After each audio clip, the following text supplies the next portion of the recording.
An ICE officer has shot and killed a U.S. citizen who was attempting to flee the scene in Minneapolis during a protest against ICE. So I'm going to put about 15-20 seconds of the footage right here on the screen, a trigger warning for anybody who's watching it. This is obviously disturbing footage. I'm also going to take the sound away. So here is a quick clip of what happened in Minneapolis.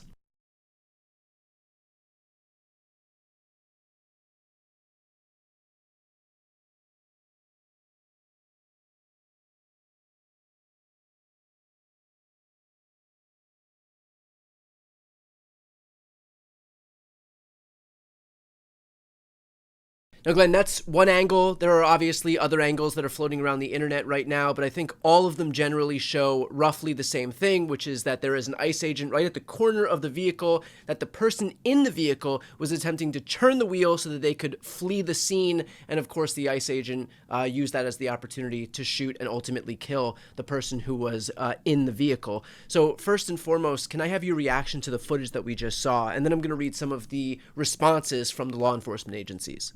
Brian, I've watched multiple camera angles, including a close-up, slow-motion version of that deadly shooting. And to this old prosecutor, it looked like criminal homicide, some level of homicide, whether second-degree murder or manslaughter. But I've tried to absorb as much information about the shooting as is out there presently, and let me let you read the statement that was issued by DHS, because I also saw Kristi Noem make a statement, and it was so infuriating and such pure propaganda that factors into my conclusion about what I'm seeing there.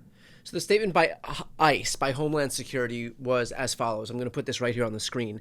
Today, ICE officers in Minneapolis were conducting targeted operations when rioters began blocking ICE officers, and one of these violent rioters weaponized her vehicle, attempting to run over our law enforcement officers in an attempt to kill them, an act of domestic terrorism. An ICE officer, fearing for his life, the lives of his fellow law enforcement, and safety of the public, fired defensive shots. He used his training and saved his own life and that of his fellow officers.